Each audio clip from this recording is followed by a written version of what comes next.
Ok, estamos de regreso aquí en tu programa Agenda Ciudadana en Derechos Humanos. Hoy estamos hablando acerca del sistema financiero y derechos humanos y les recuerdo que tenemos el chat abierto para que nos envíen todas las preguntas que surjan en este momento y también todas las dudas que tengan para estar en contacto y así poder resolverlas. Estamos hablando con el licenciado Gustavo Alejandro de este Sistema Financiero y Derechos Humanos.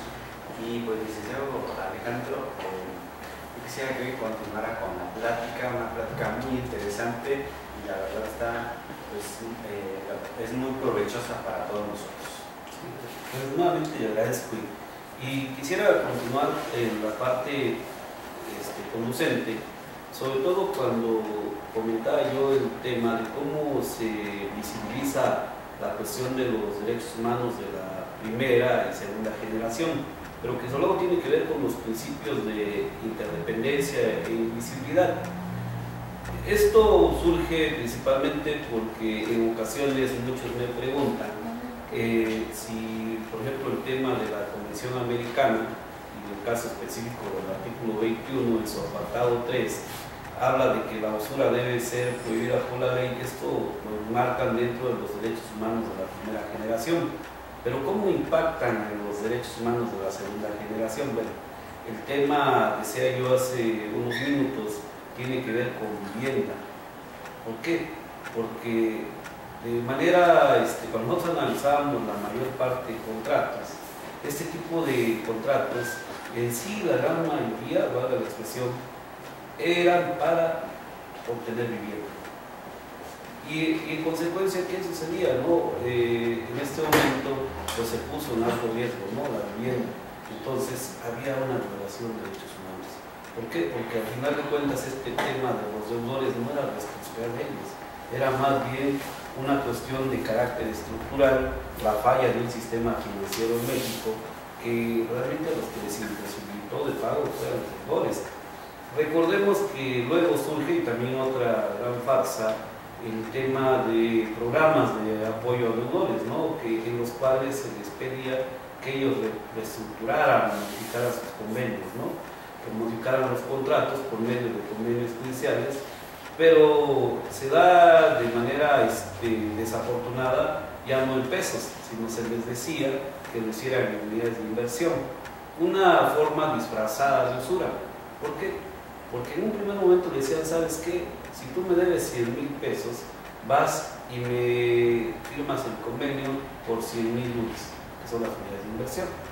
Porque en ese momento decían, van indexadas a la inflación o a una probable devaluación, que implicaba que, y decían ellos, que no iba a subir el peso, que se iba a mantener un margen de 1.5. Que resulta que si se firmaba sobre 100,000 UDIs, de entrada ya estaban reconociendo 105,000 pesos, porque estaba a 1.5. Pero a los 2-3 años, esas unidades de inversión ya subieron casi a 2 pesos. Ahorita está arriba de 4 pesos el tiempo. Entonces, imagínense todas aquellas gentes o personas que modificaron sus contratos. Evidentemente que su deuda se fue arriba de 400-500% del monto inicial, y lo que pagan o siguieron pagando en algunos casos no amortizado. Entonces esta es una especie de usura que evidentemente, si nosotros analizamos nuevamente la Convención Americana, debe ser prohibida por la ley. Y ahora en el marco de la reforma constitucional, precisamente lo que se plantea por parte del Movimiento Jurídico Nacional es que se demande la nulidad de las cláusulas de interés o la reducción. ¿Por qué? Porque todo ese tipo de contratos están implícitos en el suelo. Entonces es un fenómeno y que además sí impacta en el derecho a la vivienda. Les comentaba yo, el diagnóstico que se hace por parte de la Oficina del Alto Comisionado de Naciones Unidas tiene que ver en ese esquema, ¿no?, que México tiene que analizar más que nada la forma en que se están otorgando los créditos. Y este fenómeno no solamente de las instituciones bancarias, porque si lo atendemos, actualmente también se está presentando en instituciones mismas de gobierno, como es el Conavir, el tema de Coviste, en los cuales muchos acreditados están siendo víctimas de acoso por parte de los abogados o de los propios funcionarios de esas instituciones para pagar sus créditos que se han vuelto impagables. Entonces son temas que habría que ir discutiendo en el marco de los derechos humanos, porque al final de cuentas, yo les decía, este tema del principio de interdependencia pues está afectando la vivienda. La usura está de alguna manera violando otro derecho, que es el derecho a la vivienda. Inclusive, todavía íbamos más allá. Por ejemplo, los propios menores que dependen de sus padres, y que sus padres por alguna razón, al no tener recursos económicos, se vieron obligados a pedir vivienda, ellos, los menores, nunca son oídos. Y recordemos que también la Convención sobre los Derechos de los Niños habla del interés superior del menor. El menor, cuando menos percibe, es que ya llegó una orden de lanzamiento y el menor se queda sin vivienda también, independientemente del acto de sus propios padres. Pero es un tema que tiene que ver en el marco de la legalidad y que al final de cuentas está regulado. Y que pues claramente se ve que ese es un derecho fundamental porque pues actualmente con todo este cambio climatológico que vivimos, donde pues hay temperaturas muy altas, se están registrando en todos los estados de México, muchas veces las personas no tienen ni siquiera una vivienda digna, que podríamos decir que son muros de concreto, lo más digno que una persona aspira a tener. Sin embargo, vemos que en muchas ocasiones las personas ni siquiera tienen una vivienda digna y sufren también las consecuencias del cambio climático, y de esta forma también afecta a sus derechos fundamentales. Bueno, mira, qué bueno que toca ese tema. El tema productivo que tiene que ver con el medio ambiente, ¿no? Esta situación hace varios años atrás, principalmente le ha pegado a los productores, y que muchos de esos productores se han visto obligados anteriormente, desde luego, a solicitar créditos ante instituciones financieras, no solamente banca múltiple, sino banca de desarrollo, en el caso de la banca que de alguna manera es controlada por el Estado, ¿no? Estamos hablando concretamente de financiera rural, ¿no? Muchos productores solicitaban créditos refraccionarios, créditos de habitación habido, pero ¿qué sucedía? Ellos tenían cierta expectativa de producción, pero además el campo, los costos que se desplomaban. Lo comento casos concretos. Nosotros tenemos un grupo de productores de mango de la región de Chahuites, en las cuales ellos, con el fenómeno de los cambios climáticos, pues ellos venían produciendo bien hace 4 o 5 años, además el propio fenómeno del 2006. ¿Qué sucede? Y si hacemos un análisis de los últimos 4 o 5 años, ellos, cuando el primer impacto que les pega es que hubo mucha lluvia, hubo vientos huracanados en la región del Istmo, entonces ellos tienen un proceso que llaman de floración. Entonces los árboles empezaron a girar ese proceso de floración y obviamente ya no producieron a la misma escala, ¿no? Su producción llegó a ser del 15% en relación a como producían anteriormente, aparte de los costos del mango que se habían desplomado. Entonces esto provocó que a la fecha muchos de ellos no puedan cumplir con sus obligaciones crediticias, porque al final llega uno con financiera rural y lo primero que dice es que, ¿sabes qué? Tienes intereses moratorios, tienes intereses ordinarios, más gastos de cobranza del abogado, pues si en ese momento no puedo pagar puntualmente el capital, menos ahora que la deuda se le volvió una bola de nieve, que día a día sigue creciendo contablemente. Estos son fenómenos que uno tiene que atender porque incide, porque además la mayor parte de ellos dejaron su vivienda, su patrimonio familiar como garantía. Entonces es una parte, o sea, si no se hace un análisis real de cómo estos esquemas crediticios siguen siendo violatorios de derechos humanos en este país, pues obviamente hay una tendencia, ¿no? Yo lo reiteraba, la reforma constitucional de alguna manera tiende a judicializar ciertos procesos, ¿no? En este caso, pues también habría que ver, ¿no? Si es pertinente demandar la nulidad de esas cláusulas de intereses, demandar la reducción de intereses, porque estos son usureros y eso no queda la menor duda, y que incide en el tema de vivienda, en otro tipo de circunstancias. Por eso hablábamos de permiso. Una pregunta, licenciado. A mí me surgen dos interrogantes para compartir con nuestro auditorio, en el sentido de que hay compañías telefónicas cuyos contratos son unilaterales, que únicamente la persona va y firma, hablando del sistema financiero y los derechos humanos. Ahí, ¿cómo es que podríamos decirle a nuestro auditorio o de qué forma repercuten sus derechos humanos? Bueno, es que ahí habría que analizar, porque el tema de los contratos de adhesión, entiendo, es esta situación en las cuales se viola principalmente la libertad contractual, en la cual esto implica que en este caso el consumidor no tiene la posibilidad de poder discutir el contenido de ese contrato.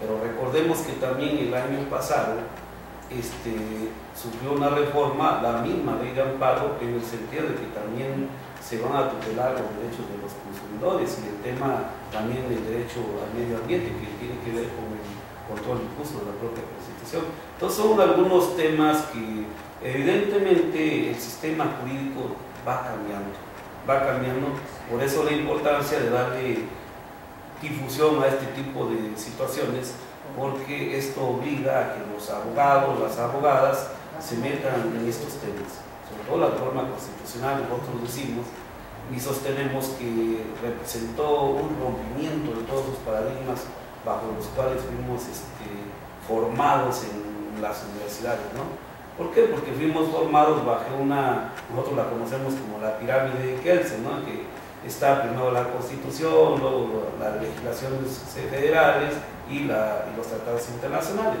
Pero obviamente con la reforma incluso ya se habla del principio pro hominem, ¿no? Que la norma que sea más protectora de la persona humana, esta es la que tiene que prevalecer, inclusive hasta por encima de la propia Constitución. Entonces son temas que son de mucha reflexión, de mucha discusión, de mucho debate. Esta desde luego es una opinión muy humilde de su servidor, pero que puede dar origen a una serie de mayores cuestionamientos porque al final de cuentas el tema de los derechos humanos, así como en su momento lo ha sido el juicio de amparo, surge para frenar los excesos del autoritarismo, ¿no? Y tenemos que frenarlos, ¿no? En el sistema financiero, que no es solamente a nivel nacional. Recordemos que este fenómeno de la globalización económica pues tiene que ver con esquemas del Fondo Monetario Internacional, del Banco Mundial y del Banco de Desarrollo Interamericano. Es decir, que estamos bajo un esquema de globalización económica y que en todo caso, ahora con la reforma constitucional, lo sostiene incluso Miguel Carbonell, cuando dice, bueno, entonces los operadores del derecho, ¿dónde estamos parados cuando tenemos una veta o un filón de oro que tiene que ser por los derechos humanos?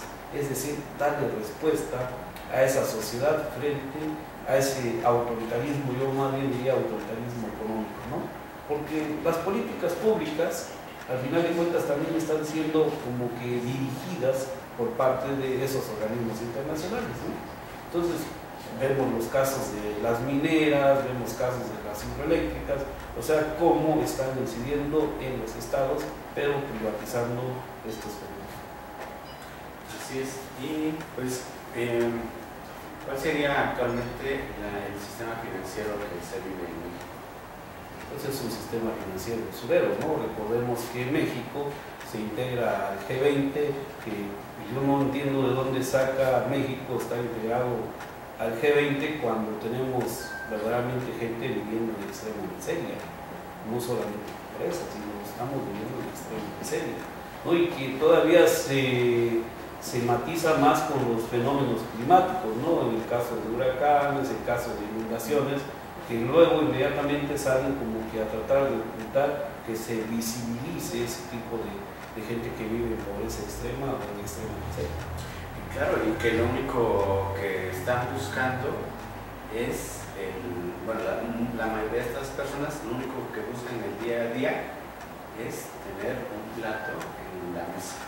O sea, no buscan algo más, simplemente llevar el alimento a los hogares. Sí. Una pregunta, licenciado. También, ¿de qué forma podemos prevenir a nuestro auditorio a efecto de que no sea víctima de esta situación?